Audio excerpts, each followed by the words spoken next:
Hello everyone, welcome to ಶನಿವಾರದ classes. ನಮ್ಮ ಸುತ್ತಲಿನ ದ್ರವ್ಯವು ಶುದ್ಧತೆ ಪಾಠದ 35ನೇ ಪ್ರಶ್ನೆ. ಲೋಹಗಳು ಮತ್ತು ಅಲೋಹಗಳ ನಡುವಿನ ವ್ಯತ್ಯಾಸಗಳನ್ನು ಉದಾಹರಣೆಯೊಂದಿಗೆ ಬರೆಯಿರಿ. ನಮಗೆ ಗೊತ್ತು, ನಾವು ಧಾತುವನ್ನ ಲೋಹಗಳು ಮತ್ತೆ ಅಲೋಹಗಳು ಜೊತೆಗೆ ಲೋಹಾಭಗಳು ಅಂತ ವಿಂಗಡಿಸಿದೀವಿ. ಅದರಲ್ಲಿ ಲೋಹಗಳು ಲೋಹಗಳು ಅಂದ ತಕ್ಷಣ ತಲೆಯಲ್ಲಿ ಯಾವ್ದು ಬರುತ್ತೆ? ಬಂಗಾರ. ಮೊದಲೇ ಬಂಗಾರದ ರೇಟ್ ಏರಿದೆ, ಅದೇ ತಲೆಗೆ ಬರುತ್ತಲ್ವಾ? ಸರಿ. ಬೆಳ್ಳಿ, ತಾಮ್ರ, ಸೋಡಿಯಂ, ಪೊಟ್ಯಾಷಿಯಂ, ಮತ್ತೆ ಕಬ್ಬಿಣ, ನಿಕ್ಕೆಲ್, ಇವೆಲ್ಲ ಲೋಹಗಳಲ್ಲಿ ಬರ್ತವೆ. ಹಾಗಿದ್ರೆ ಎಲ್ಲ ಲೋಹಗಳನ್ನ ನೋಡಿದಾಗ ಸಾಮಾನ್ಯವಾಗಿ ನೀವು ಏನನ್ನ ಗಮನಿಸ್ತೀರಾ?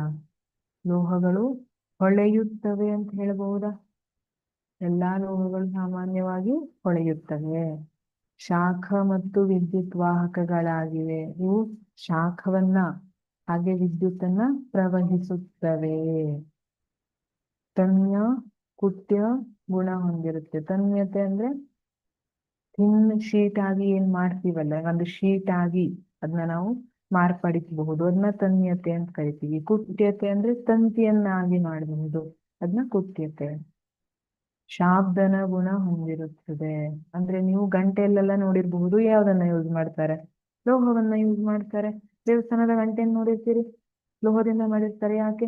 ಶಬ್ದವನ್ನ ಕೊಡ್ತದೆ. ಹಾಗಾಗಿ ಶಾಬ್ದನ ಗುಣ ಹೊಂದಿರುತ್ತದೆ. ಅದೇ ನಾವು ಅಲೋಹಗಳಿಗೆ ಹೋದ್ರೆ ಅಲೋಹಗಳು ಹೊಳೆಯುವುದಿಲ್ಲ. ಎಲ್ಲರೂ ನಿಮ್ಗೆ ಆಕ್ಸಿಜನ್ ಹೊಳಿತಾ ಇರೋದು ಕಾಣ್ತಿದ್ಯಾ?